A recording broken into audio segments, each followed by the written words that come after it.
बिस्मिल्लाहिर्रहमानिर्रहीम।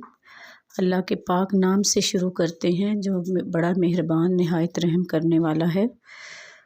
और अल्लाह पाक से दुआ है कि अल्लाह ताला ये सुबह मुबारक करे आपके लिए और आपके तमाम नेक मकासद जो आज के दिन के हैं अल्लाह पाक उनको पाया तकमील तक पहुँचाए, आमीन। तो जी अपने व्लॉग का आगाज़ हस्बे मामूल नाश्ते के साथ करते हैं। और नाश्ते के बाद रात के कुछ बर्तन रह गए थे वो मैंने धोए। और क्योंकि रात के बर्तन अक्सर मैं रखती तो नहीं हूँ, रात साफ़ कर देती हूँ। तो सुबह किचन में बिखेरा हो फिर काम करने को दिल भी नहीं करता। लेकिन मेरी तबीयत काफ़ी ख़राब थी, मेरा गला ख़राब था और साथ ही मुझे फ्लू भी था और टेम्परेचर हो गया था। शाम को तो मेरी तबीयत काफ़ी ख़राब थी, मुझे ठंड लग रही थी तो मैं नहीं धो सकी। फिर मैं शाम को इधर हमारे करीब एक डिस्पेंसरी है तो वहाँ से हम थोड़ा बहुत जो छोटा मोटा ट्रीटमेंट है वो हम वहाँ से ले लेते हैं। तो मैं वहाँ से इंजेक्शन लगवाई थी तो मेरा बुखार कुछ बेहतर हो गया था रात के। तो फिर इसलिए बर्तन जो है ना वो धोने वाले पड़े थे। तो बर्तन धोने के साथ साथ कुछ 2 दिन से मैंने जो कपड़े भी नहीं धोए थे, कपड़े काफ़ी इकट्ठे हुए थे।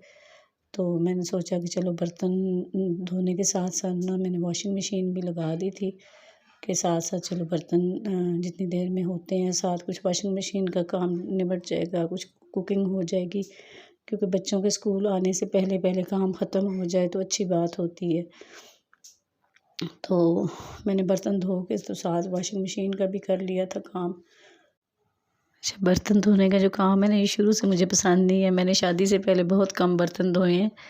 मैं दूसरा कोई काम कर लेती थी, बर्तनों वाली साइड से ना मेरी जान जाती थी और उसके बाद मुझे उतने ही ज़्यादा बर्तन धोने पड़े। तो साथ वॉशिंग मशीन का चक्कर भी रेडी था। तो वॉशिंग मशीन से काफ़ी सहूलत हो जाती है, ऑटोमेटिक वॉशिंग मशीन से।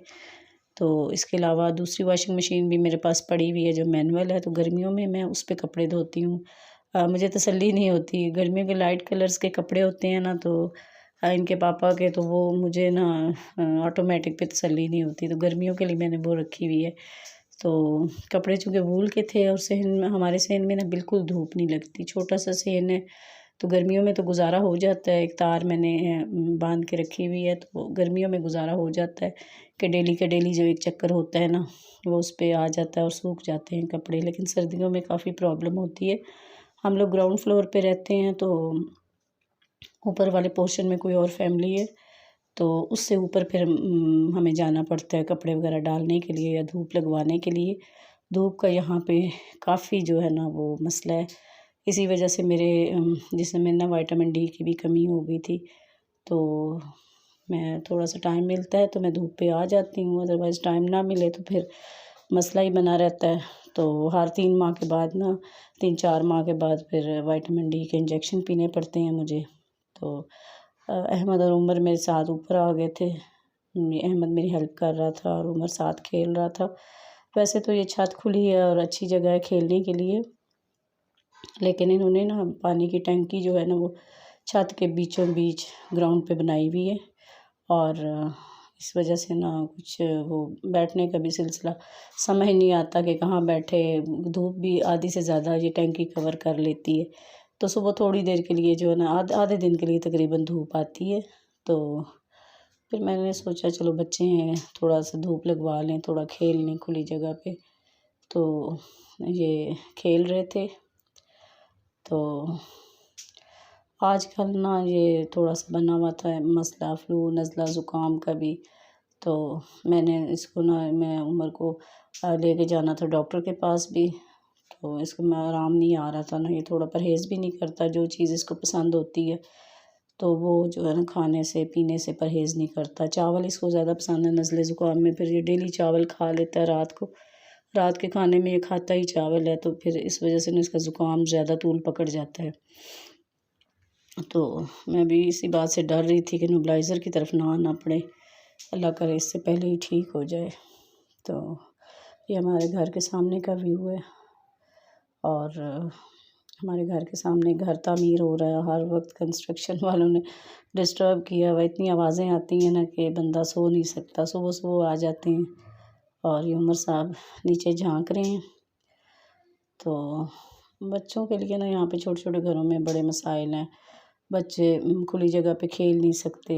फिर ऐसे ही जो है ना साथ करीबी पार्क है, किसी वक्त टाइम मिले तो मैं धूप में दोपहर के टाइम पे आजकल मैं इनको ले जाती हूँ थोड़ा सा टाइम निकाल के, क्योंकि दोपहर के टाइम पे ये ख़वातीन और बच्चे आए हुए होते हैं। शाम तो आजकल जल्दी हो जाती है और ठंड भी हो जाती है, तो शाम को जो है ना सन्नाटा होता है हर तरफ।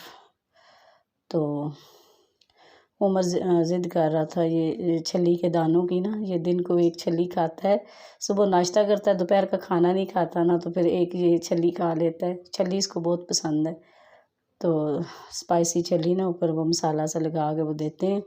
तो आज गली में आया नहीं था छली वाला, तो इसने ना कहा कि मुझे छली के ना दाने ले दें। तो हम इसी वेट में खड़े थे और मगरिब का टाइम हो गया था, घर जाने की भी जल्दी थी और थोड़ी देर में फिर हम घर आ गए थे। शाम की नमाज़ वगैरह पढ़ी और शाम के खाने की तैयारी करनी थी, लेकिन इससे पहले ही उमर ने नूडल्स की फरमाइश कर दी। ये वाहिद चीज़ है जो ये दोनों भाई बाजमात खा लेते हैं, अदरवाइज़ इनकी अपनी अपनी चॉइस होती है। जो चीज़ उमर ने खानी है वो अहमद ने नहीं खानी, जो अहमद को पसंद है वो उमर ने नहीं खानी। तो बस ये वाहिद चीज़ है जो दोनों भाई खा लेते हैं। तो नूडल्स वैसे तो कहते हैं कि सेहत के लिए इतने अच्छे नहीं होते, तो मैं इनको ज़्यादा नहीं देती, बस हफ्ते में 2 दिन देती हूँ। और इसके लिए मैं क्या करती हूँ कि जब भी मटन बीफ वगैरह हम बनाते हैं ना, थोड़ी सी यखनी मैं एक्स्ट्रा रख लेती हूँ। तो फिर उस यखनी में मैं जब नूडल्स बनाने हो यखनी यूज़ कर लेती हूँ और सब बच्चे यखनी पी लेते हैं। थोड़े सूपी बनाती हूँ ना, तो इनको सूपी नूडल्स पसंद होते हैं। वैसे तो यखनी पीते नहीं हैं, तो यखनी बच्चों की सेहत के लिए सर्दियों में ख़ास तौर पे ठंड के लिए और नज़ले ज़ुकाम के लिए बहुत अच्छी होती है। तो किसी न किसी तरीके से बच्चों को हेल्दी चीज़ दे दिया करें। तो आखिर में आपसे रिक्वेस्ट है कि मेरा अगर वीडियो आपको अच्छी लगी है तो लाइक कीजिए, सब्सक्राइब करें और शेयर करें और कमेंट करके मुझे बताइएगा। मेरी इस्लाह ज़रूर किया करें। आहिस्ता आहिस्ता इंशाल्लाह अच्छी वीडियोज़ बनेंगी। अल्लाह हाफ़िज़।